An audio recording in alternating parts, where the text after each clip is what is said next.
Welcome back to the channel, everybody. Hopefully you guys are doing well. Today we are visiting one of my old favorites, the North Texas Beltline. And what I decided to do here was take a look at this route and kind of get it back up to snuff, or back in shape, so to say. I had some assets that I needed to replace because they were either faulty or no longer available on the download station.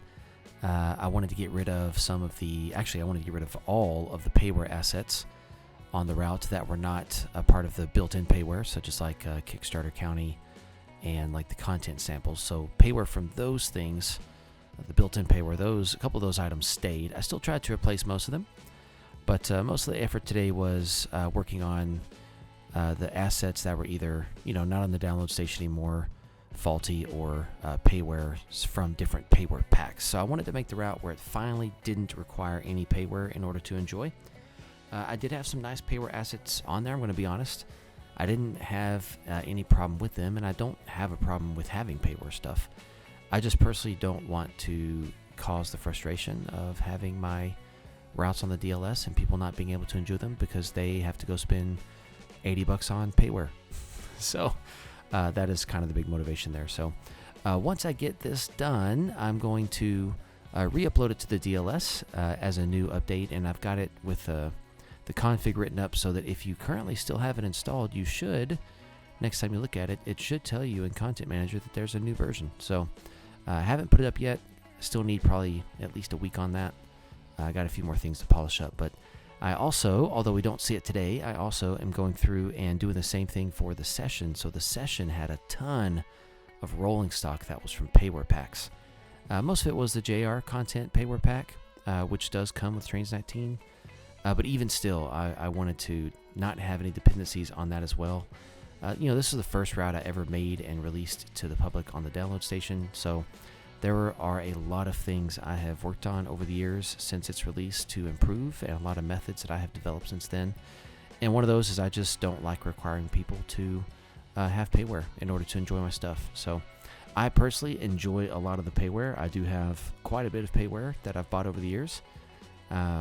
I really enjoy it myself. I just, for the stuff I make, I don't want to force other people to have to buy other payware, especially for something that's free like this one. But yeah, so I'll eventually also have a new single player session going out on the download station.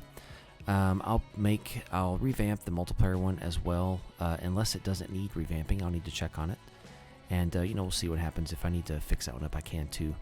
We used to do multiplayer on here, and it was so much fun, but then we started getting a lot of issues with coupler desync, and I just don't have a dedicated server to run it on, and so, the crew of guys I had doing it, we just kind of gave up a couple years ago, and it's alright. I don't judge them for it.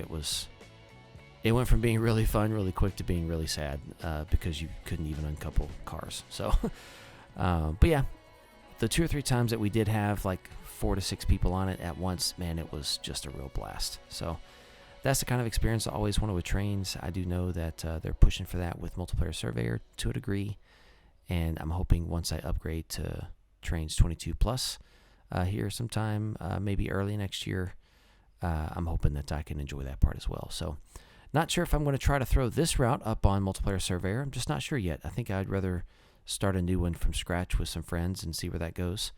But, we'll see what happens. Not sure yet. But this video footage, at least, is mostly just kind of replacing some trees here and there. Because that was most of what either was not able to be found or faulty. And so I just cut a lot of that stuff out. But yeah, I didn't do any videoing of replacing the session, but I am going through and working on that too. So if you liked the North Texas Beltline back in the day, feel free to go give it another download once I get the new version up. That'd be fantastic. I will still have, a single player session at least, hopefully still a multiplayer session.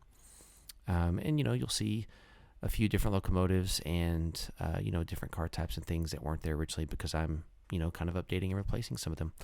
The overall track work and structures didn't change a thing. It all looked great. I like it the way it is. It's packed with plenty of detail, not a lot of dead space, which is one thing I really like about this route. But, man, it just was nice to go look at it again. It brought back a huge grin and a lot of fond memories. So I definitely look forward to messing around with this some more, and maybe even bringing it back on the channel with a few more live streams here and there, or some operating videos.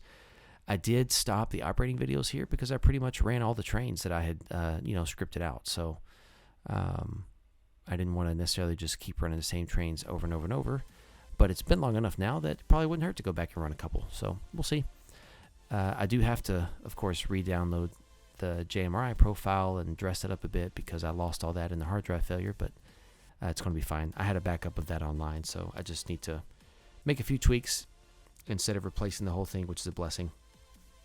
That was a couple of 100 hours, I think, making the original JMRI profile for this. So I do have a nice surprise with that coming out in the future, so when I'm ready to discuss that, I'll definitely let you guys know. Stay tuned for that. That's not going to be anytime soon, but I think it'll be a really big value-adding opportunity that hopefully you guys will enjoy. So more details on that when it's actually time. But man, North Texas Beltline, it's good to be back. We do have some RS3s and some SD9s on the download station that a friend of mine made specifically for this route.